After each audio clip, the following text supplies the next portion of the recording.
Okay guys, welcome back to the channel. So today we're going to run through a driver test. Mizuno STG, Matty boy. Much anticipated. Yeah, we've been looking forward to doing this one. Very much so. We done the call with Chris and Dave maybe 6 weeks ago. It's been a while. Maybe something around that, where we kind of learned obviously the kind of tech specs behind this and kind of what was going on. I think the fact that the STZ was the bracket winner and something that we know performs great, we were really excited to see what a sort of more adjustable, potentially more, something that could fit me or you a little bit better, or not so much you because it only comes in right-handed. That's right. But certainly, we could get into it because it has that kind of player's look, player's feel. And the low spin is apparently promised to be one of the lowest available. Yeah, I mean, I think that's been Mizuno's call out with the first few G models. Yes, that's right. Has been very low spin, very low spin. I think if you look at the design of this one with the 3 tracks, they've maybe gotten away from that a little bit. A little bit less so, yeah, because before there were 2 tracks that went right to the front, more towards the center. This one, you're right, is a little more subtle. One thing I'm just kind of noticing is I like how similar the head shape is overall to the STZ. Yeah. It's not like it's a drastically different shape. You're not going to put it down and go, oh, I can't hit that. It's not TSI 3 and TSI 4, is it? Not at all. Yeah. No, this is a great looking shape, and it just looks like they've engineered it to allow this adjustability to fit in there. Definitely, definitely. So materials-wise, it's a very similar composition to what we saw with the STZ. So the kind of new faster face, more elasticity, more strength, more ball speed effectively across the face, Matty boy. So, I expect it to be a great performer, but more interested in how adjustable is it? Yeah, so we're going to probably hit a few with it in its standard configuration. Yeah, start there. You can kind of go neutral, neutral. Now the one at the back, we were talking about this before, you'd probably have to do some counterbalancing and such, but I guess you could slide a third weight in there if you wanted to get kind of really Frankenstein with it. Well, we were playing with the weights, just prior to switching the camera on, and STZ for us weighed 197 grams. STG weighed 195. Right. So if there was maybe a 5 gram weight or something like that and you got up to 200, that's not heavy by modern standards. Ping is right there. That's right. In terms of that head weight. So if you did want a little bit more mass in there, potentially play a high balance point shaft or something like that, you could get a little more in there. Yeah, you could get some serious ball speed out of that. Okay. Very nice. Right, let's hit a couple, let's see what it's got behind the hood. Okay, good. Looks great at address, Matty. So even from behind the camera here, very flat sitting. Very interesting, the lie angle for me. Original Sim was so attractive to me because it sat so flat, and this is really the first driver I've seen since that has that same look to me, and having hit a couple just warming up, like lie angle sitting at 3 degrees toe up, that's really flat. That is really flat. And nice for you because I think you'll probably want to neutralize your ball flight a bit. You're trying to get away from hitting the bigger draw, and less of an upright lie should help with that. Definitely. Yeah.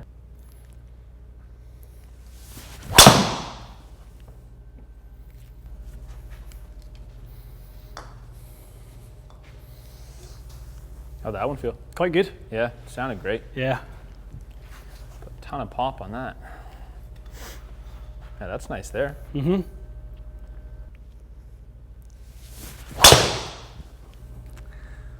little high in the head, that one.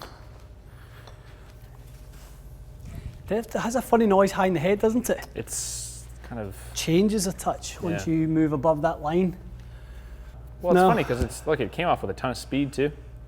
It's thinking that your face is a little bit closed, but otherwise everything is like spot on. Okay. Well, it'll be interesting to see once like obviously losing a few left. Yeah, because this is the stock flight. I think you've made some good swings. They're obviously, let's just take a quick look at an average here. Your pattern is left side, but in terms of the numbers, they're certainly not bad. Most of what it was showing was just a slight bit of closed face angle relative to the path.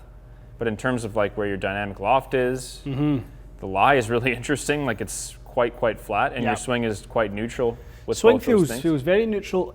I just think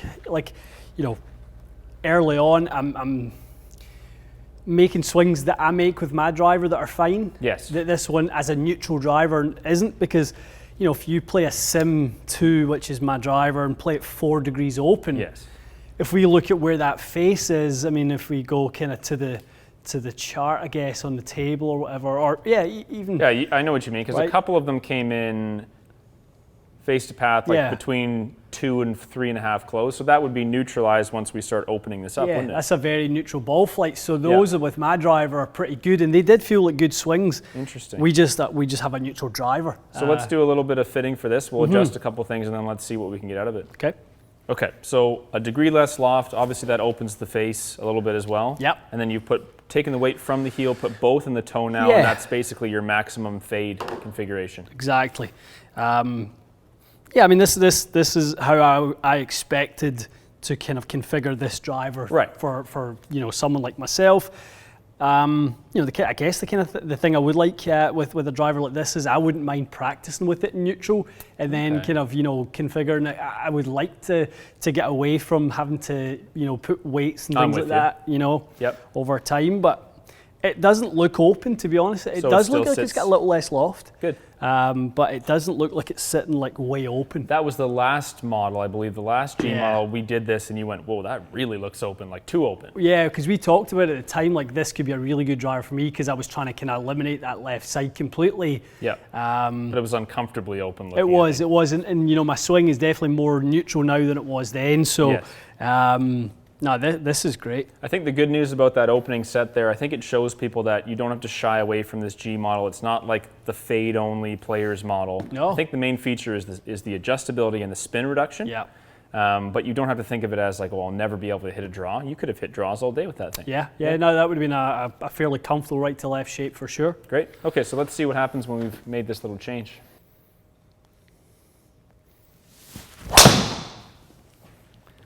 That was I like the look of that. Better one, Matty boy. Sounded great. Really not turning over. Really neutral, eh? Not crossing the line, I should say. So and you're probably your longest one you've hit too. In that exact same spot in terms of the strike where those ones were occurring before. So a couple things I'm finding interesting. I think you would remember we saw this say 2 to 3 closed when we had the weights and the face neutral. Now you're sitting slightly open, very similar path, very similar angle of attack, and as you said, very similar strike. Yeah. And now you're dealing with the ball that's, a couple yards offline at most. Like I've tried to really turn that over, I really did. Yeah, interesting. It's as neutral can be. I think people will like to hear that if there's someone that fights an overdraw and you felt like you really turned that one over and it was a toe strike as well. And a little bit of a toe strike, you turned it over 6 feet. It's great. Yeah. And actually, to be honest, very similar to your other one in terms of your launch and your spin, your deliveries. It's not overly low spin at all. No. Maybe, I don't know, how would you make that lower spin? Go down, can you go down any further? Yeah, so we had the two weights, so back, and one in each track tone here, weight and back is neutral, so you'd put them both forward. That would make it the lowest spin possible. Yeah, which would be an interesting one to try because CG forward can kind of reduce a little bit of that rotation. So why don't we? I think you made a good example of what sort of your fade setting did. That was kind of your draw configuration there. Yeah. And obviously the fade neutralized that perfectly. Yeah. But you're right. The spins on both were, I would say, moderate, not low. Why don't we pop a couple with them all the way forward? We'll do that. Go to club data one sec, Matty boy. Because I was curious. So turning. It's an interesting one when you turn the loft down to 8, but you have a more open face. Yes. Through the weight configuration, you retain more loft. So, turning the loft down on the sleeve doesn't necessarily mean that you're going to get lower launch, lower spin if the face angle is more open. Because it just gave you a more squeeze. You can see it there. The face pointed slightly right of target versus a little bit left of target. Perfect. And that's why your results were so different, right? Yeah, exactly. That's good. So far that adjustability is working great. So just like we talked about, we got both weights on the left and right track all the way at the front. Yep. Obviously lofted it down a degree as well. So this should pretty much be as low spin as the driver can be. Yeah, so face open to turn the loft down, weights forward. This is it in its kind of low spin setting, high ball speed setting. The one thing is though, the Unifit sleeve, our connector sleeve, doesn't have as much adjustability as the Mizuno sleeve. So the Mizuno sleeve is quite good, isn't it? Yeah, it's got 4 degrees of adjustment, so 2 degrees either side of the 9. So it can go down to 7 degrees aloft. That would be sort of a fine-tuning thing. If you found this to be quite good, you might get a Mizuno tip on that Ventus one and try taking another degree of loft up. But you had mentioned to me you're probably hoping to get away from the super low I don't loft. want to see that anymore. Apart, for me with the drivers to try to be, a little bit more neutral, handle forward, and not have to play 6 and 7 degree drivers. Yeah, it helps you make a better golf swing out of it, right? Which definitely. I think so far you have been. You've been quite neutral.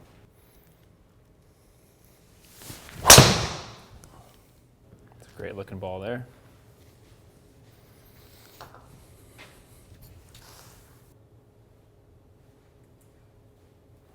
So strike a little bit low, but in that configuration kept the spin in a reasonable window. I think we'll be curious to see if that strike was, let's say, 5 high, maybe 1 or 2 in the toe. I think you might start to see the numbers you were looking for, but it definitely appears like the weights forward manage it well. And also kind of like what you said off camera, if you put the weights forward, you are actually slightly fade biasing the driver. Yeah, just a bit. If you get that weight back, it does encourage some rotation.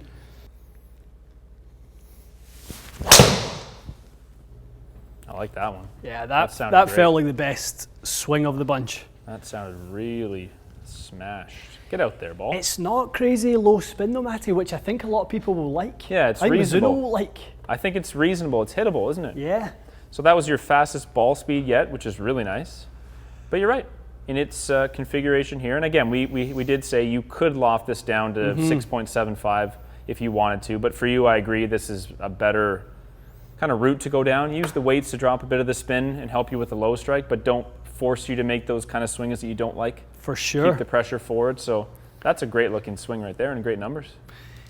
That one felt like the best one, and kind of off the face and stuff, the feedback was by far the best there. I'm liking the sound of it. Yeah, it does sound good, doesn't it? It's got a good. I don't think it sounds. One thing I would say is I don't think it sounds any different than the standard STZ model, which previously I remember the G with the tracks. It definitely had a bit of a different action on it. I think they've done a good job of keeping this one in the same kind of sound, neighborhood. Vosh talked quite a bit about that. I saw the fitting video he and Freddie done together on the Mizuno website, and they talked about, Freddie talked about how moving weights actually to him acoustically changes the driver. Okay. Which it does. When you change the mass position and the strike relative to the mass position will raise different acoustics. They did try to kind of eliminate that so they all feel solid regardless, and it does. It's well done, yeah. It really, really does. Still that wave technology, like I've hit a few of these a little bit thin in the session. It's still, the ball speed is good. Yes. It does kick up and spin, but as it should, but the ball speed is very good low. You're absolutely right. So your strike pattern it wasn't super low. I would say probably like maybe 5 millimeters low was your average. And you did have tons, and you had the most ball speed with the weights forward, kind of like what we thought. Yeah. Spin-wise, it looks like the only reason the spin wasn't lowest with our low spin one is the strike height. You struck the first one just a bit higher. Yeah. But needless to say, I think that one would give you your lowest spin shots. Maybe it will fit more people than we initially thought. I think in the past it's been like, I'm not a guy who swings 125 and needs to drop my spin and needs to hit knuckle fades, and no one really looked at it unless they were that guy. I think now it comes in 2 different lofts, right? 9 and 10.5. Just 9. Oh, it's just 9. Just 9. So you'd use the neck. You use the sleeve, go down to 7, up to 11. Yeah. Gotcha. But I mean, that's obviously quite a wide number of people. Absolutely. Looks like you can set it up to be quite draw biased if you really wanted to. Definitely. It obviously wouldn't be for you, but if we threw both into the heel, you probably could have hit some big swoopers with that all day. Yeah, and with how neutral the head sits at address, closing the head would give it that little bit of a shut look, whereas before I felt like at address it was so open that you had to close it to square it. Not the case with this one. So for me, this is the best Mizuno Mizuno driver I've hit. And is that one you think you might get a Mizuno tip on a shaft and play around with it a bit? I could play with this, no question. I liked this kind of swings you were making. I liked those really good golf course balls that you were getting out there, 280 something in the air and rolling up to 300. You could play some great golf with that. It's good to see as well, and Mizuno have sort of backed themselves with this driver as well, because their players now, they're no longer the iron company that makes a driver. Yes. They are a company that makes 14 phenomenal golf clubs putter to driver, and part of their remit now is when they sign players, it's not just, well, you can play whatever driver you want. You got to play the Mizuno driver. And you shouldn't have any kind of hesitation about it, because they've done a great job. Absolutely. I think we saw in the bracket, that was one of my favorites. It gave some of the craziest ball speeds we've ever seen. I've loved the little 3-wood. I've been playing that all year. Yeah. And now for you to say that might be one you'd actually play is high praise. Yeah. No, I love it. Love it. Great job to the boys. Awesome. Okay, so now we've got a little bit more variety, I guess, in the Mizuno driver lineup. You've got a fully adjustable club. You've got a little bit of a draw-weighted club in the X. The X. And then you still have, honestly, what I think is just a great driver for a lot of people in the Z. Yeah.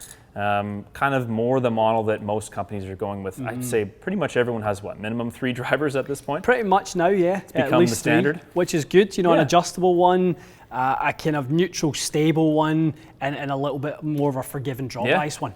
Yeah, which is great. It kind of covers everybody, doesn't it? Full lineup. Awesome. Okay, so I'm sure you'll see this driver again, guys. I would be shocked if we didn't see it in some upcoming fittings with some other people we have on the channel. I'm sure Ian will get a Mizuno tip on there, do some more testing, so follow him on Instagram if you don't already, and just kind of get some further updates on what we think is quite a good driver. Thanks for watching. We'll see you again soon.